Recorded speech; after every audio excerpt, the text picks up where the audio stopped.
பஞ்சபாண்டவர்கள் தீயில் இறங்கும் திருவிழா வேலூர் மாவட்டத்தில் நடைபெற்றது. நெருப்பில் மலர் மொட்டுகளை போடும்போது அது மலரும் அதிசய நிகழ்வு நடைபெற்றது. வேலூர் மாவட்டம் திருப்பத்தூரை அடுத்த ஓமகுப்பம் கிராமத்தில் இருக்கிறது பாரம்பரியமிக்க திரௌபதி அம்மன் கோயில்.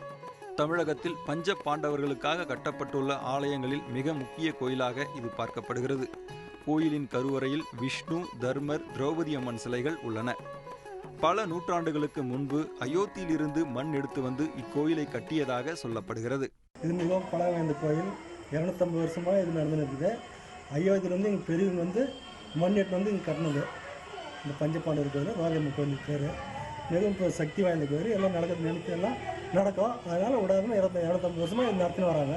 அது வந்து மிக சக்தி வந்து விரதம் 5 நாள் இருந்து இது நடத்தின்னு வராங்க. பெரும்பாலும் அம்மன் கோயில்களில்தான் தீமிதி விழா நடப்பது வழக்கம். இங்கே பஞ்ச பாண்டவர்கள் நெருப்பில் இறங்கும் நிகழ்வு நடக்கிறது. விரதம் இருக்கும் பக்தர்கள் தர்மன், அர்ஜுனன், நகுலன், சகாதேவன், பீமன் உள்ளிட்டோர் சிலைகளை தலையில் வைத்துக்கொண்டு நெருப்பில் இறங்குகிறார்கள். பஞ்ச பாண்டவர்களுக்கு முன்னதாக குந்தி தேவி, திரௌபதி அம்மன் சிலைகளை தலையில் தாங்கியவர்கள் தீயில் இறங்குகிறார்கள்.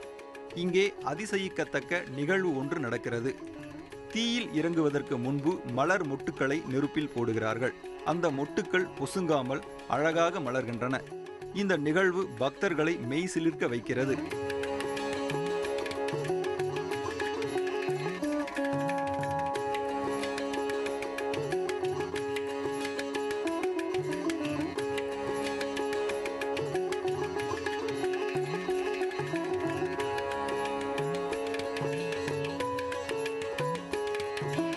முதல்ல வந்து அக்னி குண்டம் வரும். அக்னி வர பின்னாடி கரகம் வரும்.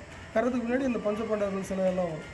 அந்த அக்னி குண்டம் வந்து முதல்ல இதில் இறங்கும்போது ஒரு பூ போட்டால் அந்த பூ வந்து அப்படியே மலரும்.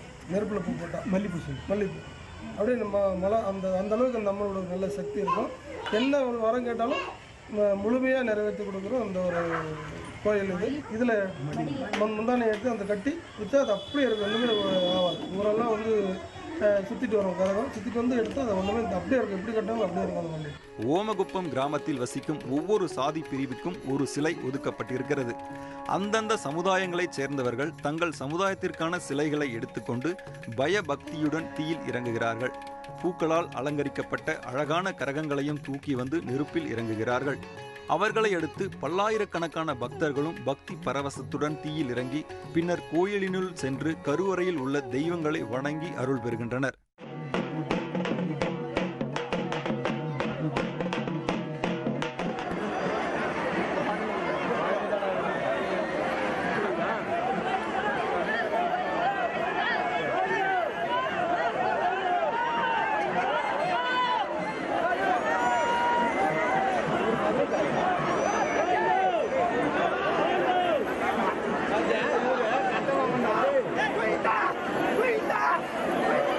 இல்லை பஞ்சபாண்டவரை வழிபடுறாங்க.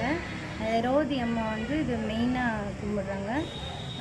இந்த என்ன நினச்சிட்டு இந்த கோயிலில் தீ மிதிக்கிறது தான் இது ஃபேமஸ்ஸு. என்ன நினச்சிட்டு தீ மிதித்தாலும் அந்த காரியம் கண்டிப்பாக நிறைவேறும். தீ மிதிச்சுட்டு வந்து கோயிலில் படுக்கிறாங்க.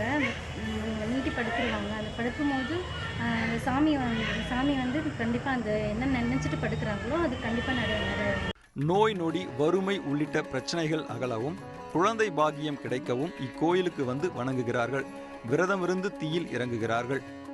வேண்டிய வரம் கிடைக்க பெற்றவர்களும் நேர்த்தி கடனாக தீயில் இறங்கி திரௌபதியை வணங்குகிறார்கள். சுவாமிகளால் மிதிக்கப்பட்ட நெருப்பின் சாம்பலை எடுத்துச் சென்று வீட்டில் வைத்து திருநீராக பூசினால் நல்லது நடக்கும் என்ற நம்பிக்கையில் ஏராளமானோர் கரிகளையும் சாம்பலையும் எடுத்துச் செல்கிறார்கள். ஆண்டுதோறும் சித்திரை மாதத்தில் நடக்கும் இவ்விழாவில் லட்சக்கணக்கில் பக்தர்கள் திரள்வது வழக்கம். பக்தர்களை மகிழ்விக்க பாட்டு கச்சேரி உள்ளிட்ட நிகழ்ச்சிகளையும் ஓமகுப்பம் கிராம மக்கள் நடத்துகிறார்கள்.